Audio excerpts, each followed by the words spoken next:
Welcome on in. It's time for another edition of Friday Night Lights. I'm Mike Fenner. He's Cameron Up. It's week 4 in local high school football. Now, one thing we did expect for tonight's schedule was a headliner rivalry. Yeah, Mike, but we did not expect the first victory of the young season to be on the line for both programs.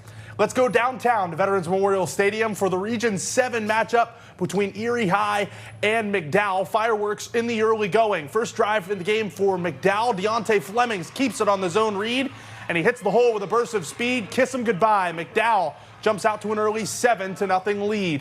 The Royals would answer, though. Paul Johnson pulling it on the quarterback keeper. He finds some running room and uses that breakaway speed.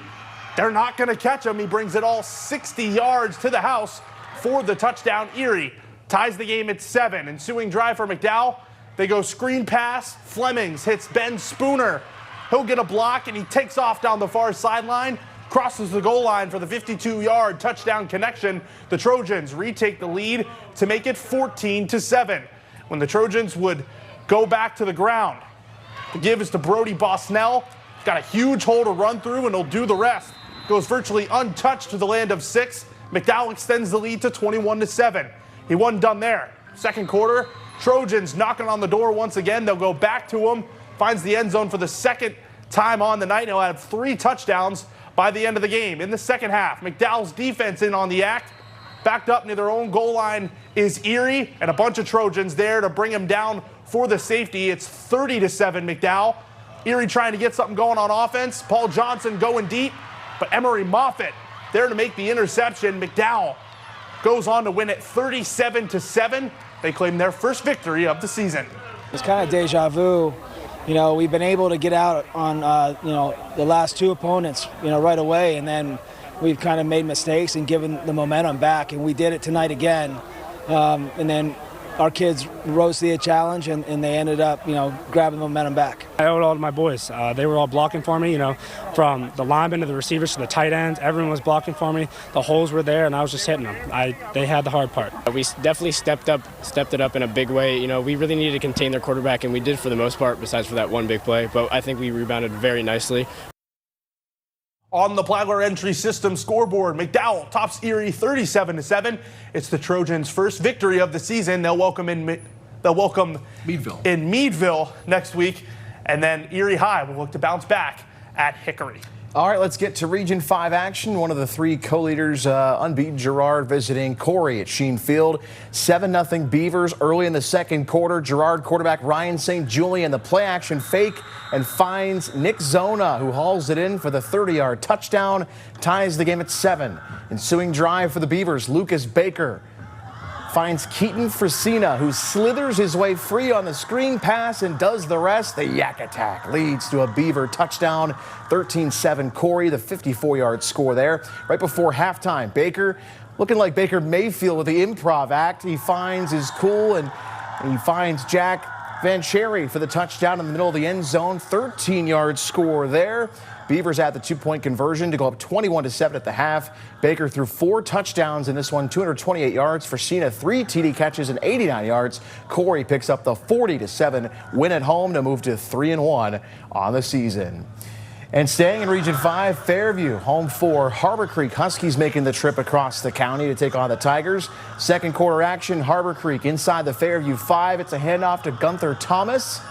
Avoids the pileup and changes direction, finds Pater, touchdown Huskies. Later, Tigers looking to respond. They'll do it on the ground as well. Joey O'Reilly breaks the plane in the front of the end zone, doing work here. He finds the land of 6 before losing control. Fairview on the scoreboard there with a touchdown run.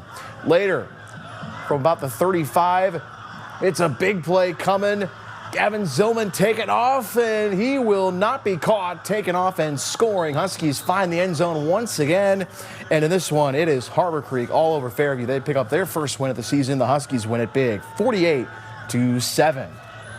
Let's go to Region 3. No Vinny Feliciano for Mercyhurst Prep tonight as they take on Seneca. We'll go to the second quarter. Mercyhurst Prep up 7. Eden Lucas gets the carry for the Bobcats. He brings this one around the edge.